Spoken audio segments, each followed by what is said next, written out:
A live BBC crowd erupted in applause after an audience member questioned why English taxpayers had to foot the bill to pay for reckless SNP spending. The live audience at BBC Any Questions erupted in clapping and loud cheers following a question grilling the SNP's leadership. One audience member, named Alistair McRonald, questioned why the burden to pay for the SNP crisis in Scotland fell on English taxpayers. The panel discussion took place in Haddenham Village Hall, in Buckinghamshire. Mr. McRonald said, "The news this week was that Scotland's budget deficit was, in percentage terms, significantly higher than the rest of the UK. Why should English taxpayers continue to subsidise unaffordable state generosity in Scotland that they do not receive in England?" This prompted huge applause from the crowd, as the SNP MP Tommy Shepherd tried to respond.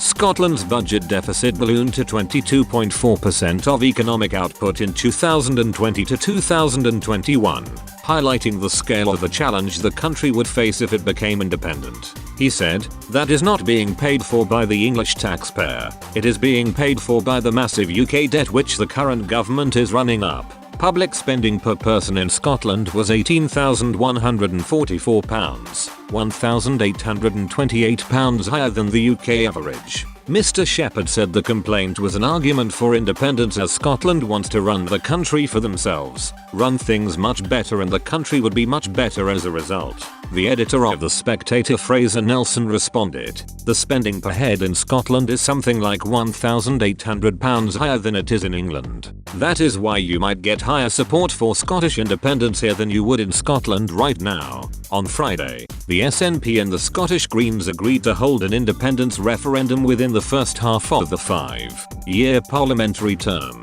Nicola Sturgeon announced that the SNP and Greens will cooperate at Holyrood on key areas like the environment and economic development. Diane Abbott defended the tax burden, saying it was what being Great Britain is all about. She also suggested that Scotland should be able to hold a referendum, and such a vote should not be blocked by Westminster. Conservative MP and Minister for the Armed Forces James Heappey said that the SNP want the English to feel a sense of injustice over Scotland. He said, "Many other parts of the UK run a deficit compared to London and the South East. I don't want to see Scotland leave the Union any more than I want to see Yorkshire leave the Union."